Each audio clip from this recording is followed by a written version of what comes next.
This programme going at real scale. Across the NHS there are many peer vaccinators that will now go out and support staff vaccines, continue with our patient vaccines and with colleague vaccines across the propaganda the continues, folks. There's nothing more that we want to do than to get this vaccine programme done at scale. I think they know they're fighting a war, this government, with us. I think they understand that people are waking up. This is a significant moment. It's a positive time when you see them fighting back, demonising conspiracy theories. Because that's what they've started doing, folks. That proves that they know we're on the attack. To be honest, today, when I saw the first jab in the building behind me of the AstraZeneca vaccine, felt like an even bigger moment, another turning point in our way out of this pandemic. Jeez, listen at it. Hancock says 530,000. There's no way you can live unless you get the jab, these people are saying. And that the distribution programme is being accelerated. It's a matter of getting the vaccine as soon as it's manufactured and then goes through the crucial safety checks, which obviously are very important, and getting it into the NHS and delivered into people's arms. In fact, we've been able to get delivered in your own skull, Hancock. Because we Wancock. That you get your protection after the first dose and the second dose can wait until 12 weeks away. That means that over the first few months of the programme, we can effectively vaccinate twice as many people as we would have been able to otherwise. I don't think they're dosing nowhere near as many as they're making out, to be honest with you. In terms of that's what I think. And saving people's lives. But they've got to ramp up the fact that people are queuing up by the thousands to convince everybody else. Come and get it. Matt Hancock, our medical editor, Fergus Walsh, gave his assessment of today's rollout. Well, I really think it is a game changer because this vaccine doesn't need to be.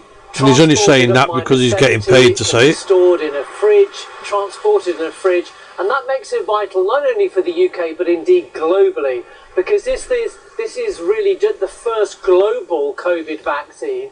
AstraZeneca has said it will provide up to 1 billion doses to the UK. Don't forget, global reset. 3 billion doses worldwide, and it'll do that at cost. It's 5 times cheaper than the Pfizer vaccine, so it really has the potential to make a big impact, not just here in the UK, but across the world. Now, the first doses were given. There are people queuing behind me here. So something, if I was there now, I'd be shouting at the top of my voice what a load of piss take and bullshit it is. Groups. It's people over 50. At the moment we're doing the over 80s, but then there's frontline healthcare workers and people with all the show getting staged up there. Aged 16 to 64. For the selected actors to come out and give their mouthpiece. So far have received the Pfizer vaccine, but 30 million more. 30 million still need to receive just one dose. And to do that, we've heard the NHS say that they could do 2 million immunisations a week. But just to give you a sense of that, even if they managed 2 million immunisations a week, that wouldn't give everyone immunisation by Easter. So it's a huge task. And of course, what could be the bottleneck is getting those doses to the centres around the country, maybe 1,000 by the end of the week. The government says there won't be any hold-up, but each batch of doses, whether it's from Pfizer or AstraZeneca, needs to be approved, needs to be safety checked. So I don't think we should judge this rollout on the first few days, because initially it's just going to be hospitals that none are safe. Vaccine just to check that there are no unexpected side effects. How's about trusting your own immune system? But by the end of the week, 1,000 centres around the country will be giving. I'd rather live than live like this in lockdowns, terrified, Our medical editor there, Fergus Walsh, being unable to live. Works as a consultant virologist. How's about that? Adam Brooks Hospital in Cambridge. And it's best just to live. If there was a virus out there, you'd rather live. And if it was going to get you, it'd get you anyway. And don't forget how to live in the process. Touched on the differences between the two vaccines, the Oxford AstraZeneca vaccine and the Pfizer vaccine, in terms of the way they're stored. But can you tell us a little bit more about? We might get knocked over when you cross the road, but you don't stop crossing the road, do you? The Pfizer vaccine is a genetic vaccine. what they've done is to take the genetic code from the virus that the virus uses when it infects one of our cells to make one specific part of its outer coat. This is the S protein, or the spike, that we hear a lot about. That's crucial because that part of the virus is what it uses to grab hold of and infect our cells.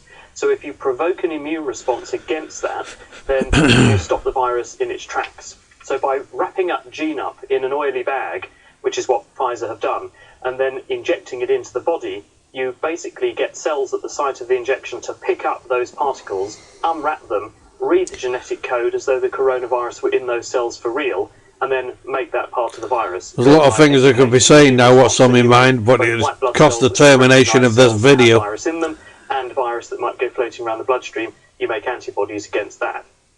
AstraZeneca/Oxford University's vaccine is a bit different, but also quite similar. It's different in that what they're doing is they're using a modified virus to get that same gene into the body. What's she holding that on? You don't need any of that shit after an injection. After chimpanzee adenovirus Oxford. And holding it on as though he's fucking pissing out with blood. As though she just slashed his arm. So the virus cannot grow in the body, but it works a bit like a Trojan horse. And they've put inside it's just a fucking injection, for fuck's sake. The gene for the outer coat of the coronavirus. You can grow that virus in the laboratory, and Pfizer say they can grow it to very fast rates, producing 1 or 2 million more acting, what's going on here? When injected into the body, cells at the site of the injection are targeted by this virus particle. She didn't even push it down. They unwrap it, and then she didn't even push it down to the bottom. Gene, which they then what a load of bullshit. And then educate the immune system in the same way, and you get again. I didn't even see plunger go to the bottom. Virally infected cells, but also antibodies that can go around in the bloodstream. Fucking hell, in your face! This is happening more and more and more, isn't it? There. So that if you re-encounter that threat in the future, you can create that immune response. Fucking fake jabs all the way fucking across the internet. Loads of them. Very interesting, because you're saying that and none of these lot are getting them, folks. Why do you think you should? Why would you be wanting to get it? Both vaccines against this new if they're faking them all. Coronavirus, which we understand or are told originated in Kent. I can't believe they're doing it. Why don't they do it side on, close up? Camera. Get camera on a different camera angle, side on, so we can literally see it go into his arm, indenting the skin. Oh, we're not going to see that though, are they? They're all from a distance from the front, hands covering and all this business. And we think that probably it's a natural evolution of the virus to become more efficient at spreading among humans. But what we also think is that the changes conferred by those mutations are not sufficient to make the spike different enough. The biggest virus is your shit you're spewing. The virus for real, the TV. That's the biggest virus, the biggest plague. What's happened throughout? Immunity confers won't work anymore. In other words, we don't think that these changes are sufficient to place this. Can't believe that the absolute nerve now of this country, the government. You go out your front door, life's normal. Quite easy to do, actually, ongoing at the moment. The hell comes through your TV. That's the case, but what I know about how the immune system works and what we know about how this virus works, we don't think there's a big risk. We know. Don't listen very carefully to when people are talking. By the vaccine. They all are using this word, we know. That appears to have been discovered. That's to give the viewer the more of an impact of.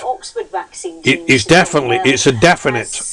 Don't judge us. The South African variant could be more likely to evade the vaccine. What are your thoughts on that? Well, it's very important that we study these things, and obviously it's very early days. The information about these variants and how they behave in the body is quite sketchy, and it is early days. So it's important that proper. Why wait? I'm talking like this before this so-called COVID outbreak. If you've got so much talk about variants, it's certainly true that when viruses. Why has it just come out of woodwork now? Because this so-called COVID's come about. The immune response. But until we actually test this, wasn't this vital beforehand, or is it just vital now? May not be happening. I can't say. There's another piece of it, another hint from me there that this is fucking shit.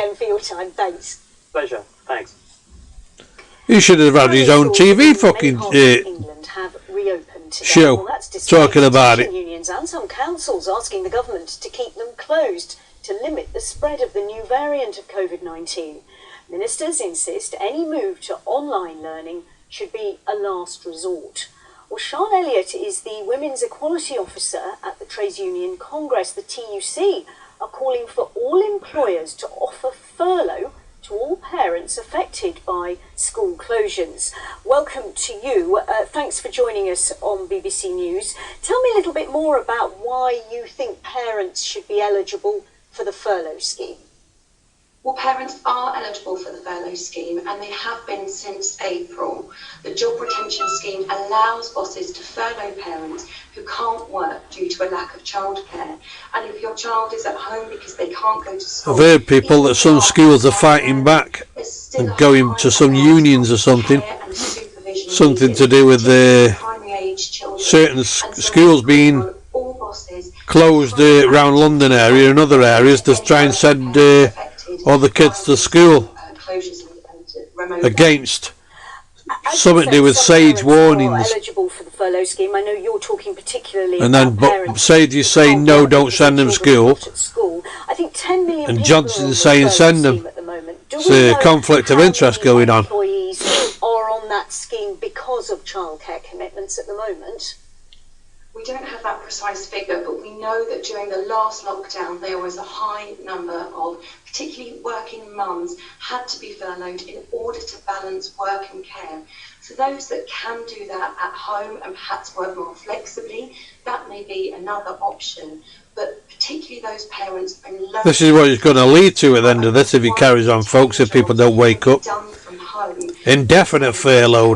Need to be furloughed, and there'll be a vast number of parents... There'll be no businesses left. In London alone, there are 21,000 primary schools that are closed. That's going to be affecting a huge number of working families. Some employers, as you don't need me to tell you, are struggling to keep their businesses afloat, and putting a number of staff on furlough is not without costs for an employer, is it? They have to pay pension contributions, for example. So it may not be perhaps as straightforward as you would like. Well, employers can claim back up to 80% of any wages, and the cost of not furloughing staff, I'm lying in my bed most of the time when they've been filming these for you guys, you know. During the last 9 months, it's overwhelmingly women holding my camera up, getting hand ache. Can't afford to lose that talented, skilled workforce. They've got to work with their staff to come together. This is everybody's issue. This is everybody's problem, and we've all got a role to play in solving it so we can get through this latest crisis. You say that employers can claim back 80%, but of course that does mean that they are having to make a 20% contribution. And I do wonder, wouldn't it be better to have a specific childcare system for parents rather than use this existing employer-employee furlough scheme? Well, the government must do more to fix our broken parental leave system. We know that the childcare sector has been under huge stress during this crisis. She said it again. We know. Honestly, people, I'm not being paranoid here or anything. A lot of them keep using this word, we know. Changes around furlough, as well as a day one right to flexible work so that you can try to better balance work and care.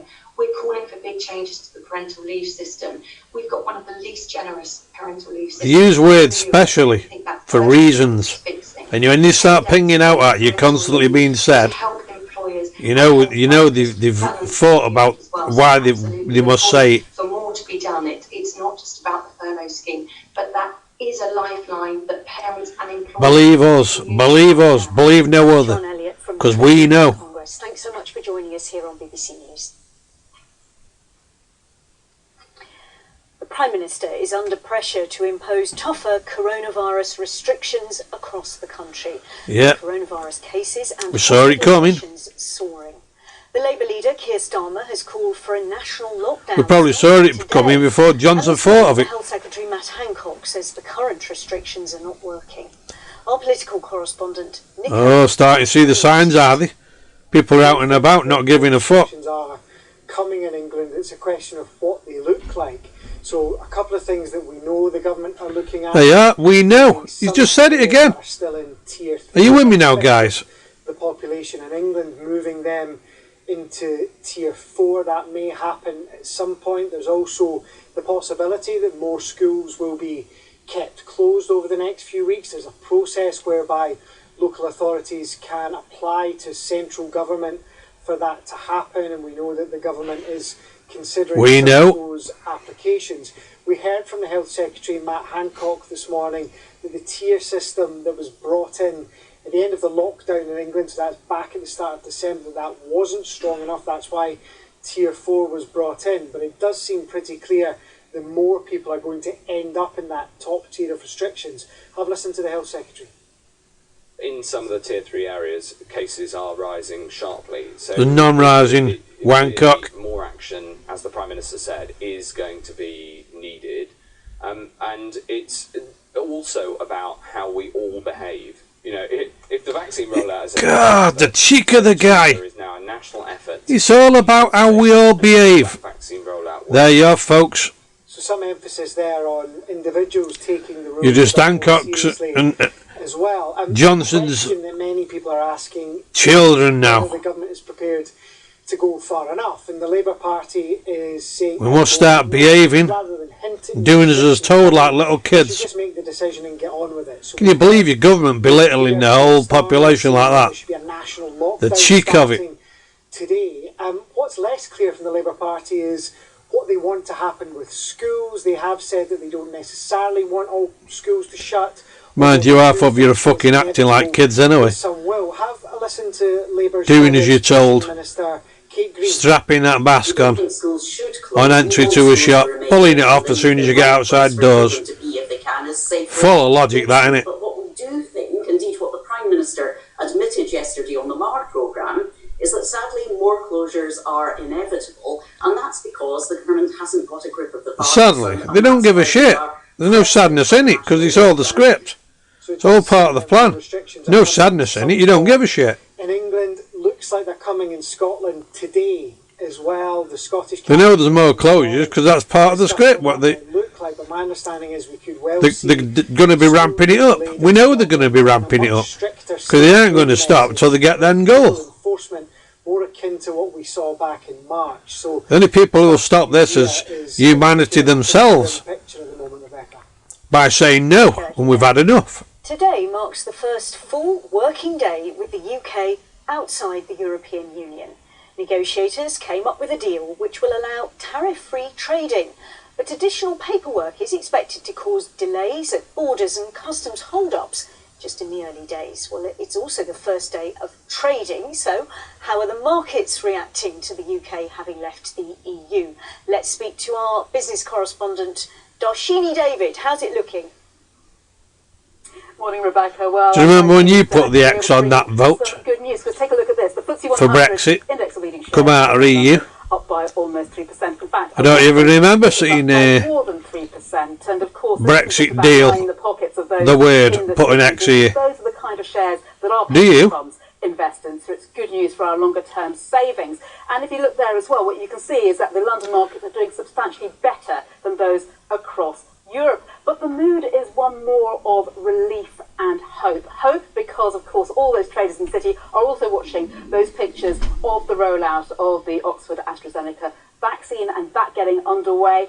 And relief, too, that we haven't seen any visible signs of disruption yet from the new trading arrangements which are now in force at crossings between here and the rest of Europe. But on the whole, not a bad day for the markets as a whole, and there are reasons for that as well. We're also seeing the dollar weakening, and now when that happens, it means that actually the profits of things like energy companies and miners as well tend to be higher because commodities are cheaper if you're buying them in that currency. So that's pushed up markets across the board. It also means that weaker dollar, that the pound is at a level of almost a 3-year high against the dollar, which of course would be great news if you were travelling to countries like the US, but that's not something that... Great news if you were travelling. Right now, but when you look at well, that's over, isn't it, if you don't get the jab, so they're telling everybody. Good news, but as ever, let's have a closer look at what's going on behind the scenes with the FTSE 100. Let's see if we can get a little graph of it going up for you. Oops, we can't there. Let's have a look, see if we can get it back. Seen them adverts, piss take adverts on telly.